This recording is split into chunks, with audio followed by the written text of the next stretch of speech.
കുറേ നാളായില്ലേ എൻ്റെ കഥ കേട്ടിട്ട്. അപ്പോൾ ഞാനൊരു ചെറിയ കഥ പറഞ്ഞിട്ട് പോകാമെന്ന് വിചാരിച്ചു. കഥ കേട്ടോളൂ. കഥ ഇഷ്ടമായെങ്കിൽ ലൈക്ക് ചെയ്യണേ, കമൻറ്റ് ചെയ്യണേ, സബ്സ്ക്രൈബ് ചെയ്യണേ. ദാ ഈ തടി കണ്ടോ? ഇതിൽ കൂടി ആർക്ക് വേണേലും ഇപ്പുറത്തുനിന്ന് അപ്പുറത്തേക്ക് നടന്നു നീങ്ങാമല്ലേ? എളുപ്പം സാധിക്കുന്ന ഒരു കാര്യമാണ്. താഴെ വെള്ളം കുറവാണ്, ആഴം കുറവാണ്, പെട്ടെന്ന് മരിക്കില്ല. അപ്പോൾ പെട്ടെന്ന് പേടിയില്ലാതെ കിടക്കാൻ പറ്റും. എന്നാൽ ഇതിന് പകരമായി ഒരു റോപ്പ് കെട്ടി, ഒരു കയറ് കെട്ടി അപ്പുറത്തേക്ക് കിടക്കുക എന്ന് പറഞ്ഞാൽ എളുപ്പമല്ല. ആദ്യം ഒരാൾ അതിലേക്കൂടെ കടന്നു പോയി. അപ്പോൾ അയാൾ താഴെ വീണു, ദേഹം പൊട്ടി. വീണ്ടും ഒരാൾ കടന്നു പോയി. അയാൾ കാറ്റ് കാരണം കയറൊന്നനങ്ങി അയാൾ താഴേക്ക് പോയി. രണ്ടുപേരും പേടിച്ചു നിർത്തി. എന്നാൽ ഈ അടുത്തിടെ ഒരാൾ കടൽ 3.5 കിലോമീറ്റർ കടലിൻ്റെ നടുക്കൂടി റോപ്പ് കെട്ടി ഒരു കരയിൽ നിന്ന് മറുകര എത്തി. അയാളുടെ പേര് എസ്റ്റോണിയൻ ജാൻസ് റോസ് എന്നാണ്. എസ്റ്റോണിയാസ് അത്ലറ്റാണ്. Estonian Jans Ross made history on July 10th as the first person to cross Italy's Strait of Messina on foot, completing a 3.6 kilometer journey along a slack line above the sea water. എന്താന്നല്ലേ, ഒരു കടൽ ഒരു കയറി കൂടി നടന്നു നീങ്ങുക എന്ന് പറഞ്ഞു കഴിഞ്ഞാൽ അത് ഇത്രയും കിലോമീറ്റർ, അത് അത്ര എളുപ്പമുള്ള കാര്യമല്ല.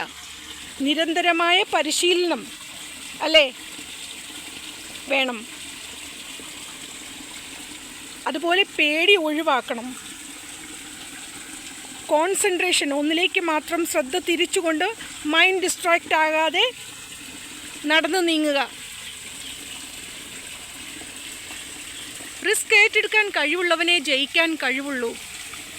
ഈ റിസ്ക് ഏറ്റെടുക്കുക എന്ന് പറഞ്ഞു കഴിഞ്ഞാൽ കടലിൽ പോയി ചാവാൻ നല്ല അർത്ഥം. കടലിലേക്ക് വീഴാതിരിക്കാൻ അതിനുള്ള സൊല്യൂഷൻസും അവരെടുത്തിരുന്നു.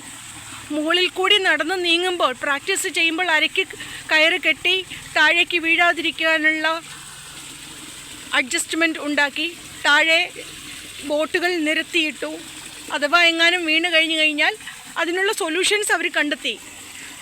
അതേപോലെ നിരന്തരമായ പ്രാക്ടീസിലൂടെ ഏതൊരാൾക്കും വിൻ ചെയ്യാം. അവരവരുടെ തിങ്കിങ് ഒഴിവാക്കുക എന്നതാണ് ഇമ്പോർട്ടൻറ്റ്. തിങ്ക് ചെയ്യുന്ന രീതിയിൽ വ്യത്യാസം വരുത്തുക എന്നുള്ളതാണ് അത്യാവശ്യം. നമ്മൾ ഏത് കാര്യത്തിനും നോ പറയുമ്പോൾ നമുക്ക് സാധിക്കുമോ എന്നുള്ളത് നമ്മൾ ഒരിക്കലും ശ്രമിക്കാറില്ല. നമ്മുടെ തലച്ചോറിനെ സാധിക്കുക, എല്ലാം ഇമ്പോസിബിൾ എന്ന് വിചാരിച്ചു കഴിഞ്ഞാൽ ചിലപ്പോൾ അത് നമ്മൾക്ക് സാധിച്ചു കിട്ടിയേക്കും നിരന്തരമായ പരിശീലനത്തിലൂടെ. അപ്പോൾ ഞാൻ ഈ കഥ പറയാനുണ്ടായ കാരണം എന്താണെന്നല്ലേ? അതിനൊരു കാര്യമുണ്ട്. എന്താണെന്ന് കേട്ടോളൂ. ഇതൊക്കെ ഈ കയറെന്ന് പറയുന്നത് ഖരാവസ്ഥയിലുള്ളൊരു കാര്യമാണല്ലേ. അപ്പോൾ കയറിക്കൂടെ നടക്കാൻ പരിശീലനം കൊണ്ട് സാധിക്കും. അതേപോലെ വായു, ജലം എന്നിവയൊക്കെ 5 എലമെൻസിൽപ്പെട്ട കാര്യങ്ങളാണ്. അപ്പോൾ വായുവിലും ജലത്തിലൂടെയും ഒരാൾക്ക് നടന്നു നീങ്ങാൻ സാധിക്കുമോ? അതാണ് എന്നെക്കൊണ്ട് ഈ കഥ പറയിപ്പിക്കാൻ കാരണം.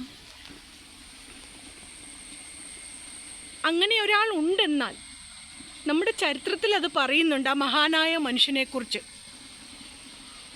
ആരാന്ന് നിങ്ങൾക്കറിയാമോ? അറിയാമെങ്കിൽ എൻ്റെ വീഡിയോയിൽ കമൻ്റ് ഇടണേ. വെള്ളത്തിലൂടെയും വായുവിലൂടെയും നടന്നു നീങ്ങിയ ഒരു മനുഷ്യൻ, റിയൽ മനുഷ്യൻ. അതിന് സാക്ഷികളും ഉണ്ട്. എൻ്റെ കഥ ഇഷ്ടമായെങ്കിൽ പ്ലീസ് ലൈക്ക്, സബ്സ്ക്രൈബ്. കുറേ നാളായി എൻ്റെ കൂടെ ഒരാൾ പുറകെ വലവീശി കൂടെ തന്നെയുണ്ട്. എന്നെ വിട്ടു പോയിട്ടില്ല കേട്ടോ, ഇവിടെ തന്നെ ഇരിപ്പുണ്ട്.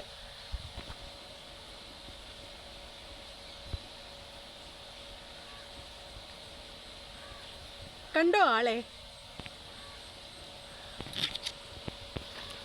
അപ്പോൾ വീണ്ടും ഞാനൊരു കഥയുമായി വരാം.